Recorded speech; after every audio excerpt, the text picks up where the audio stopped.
Ano ang gusto mong sabihin kay Kara noon? Hindi ka prepared. Kasi Oo nga eh. Gusto ko yung mga ganyan eh. May mga pa-question tayo hindi natin nilalagay. Pero si Kara noon kasi, mahina, kayang tapakan, yung mga taong hindi ka nirespeto. Nakuha ko lang, hindi lang negosyo eh. Napatunayan ko na kinaya ko ng ako lang, nang wala kayo, na kahit anong sabihin nyo sa akin, kinaya ko ng ako lang. Tsaka lahat ng mga taong, alam mo na, nag-judge, parang okay lang. Sabi ko, pero sila yung iniisip ko habang tinatrabaho ko yung mga dreams ko eh. I love my mother, I love my mother. When did you start Kara the Palace?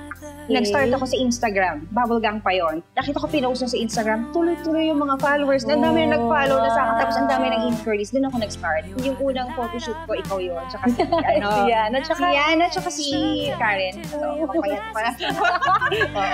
So yun. Tuloy-tuloy pa rin ako mag-post. Ganyan. Sabi ko, pero mag-order ng shoes. Wala akong mabibila ng mga, ng mga materials kasi sarado din lahat. Hindi ko pwede silang pabayaan. Medyo mahirap, pero kasi hindi ako pwedeng magpakita na mahina ako sa kanila. How do you handle your time with your husband, with your family, and all your business?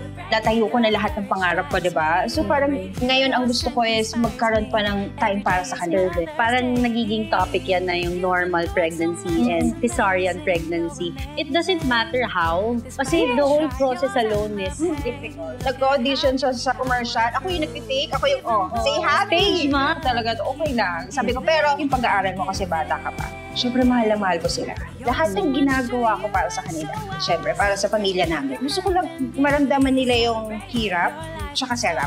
Hindi lahat masarap. Yeah. Para dumating man yung ganitong time, gusto ko strong pa rin sila. What's nice is you always challenge yourself to do more. Yes, kailangan masaya kasi ginagawa mo araw-araw. Hindi ko kailangan isipin na pag nagtayo ka ng negosyo, magkano ba kikitain ko? Dapat pag nag-open ka ng isang negosyo, paano ito tatagal? Long term. Yeah. Parang hindi mapapalit ng kahit ano pagmamahal natin sa mga anak natin. Kahit dumating sa point na magkapamilya na sila, gusto ko talaga yung iba pa rin ng nanay.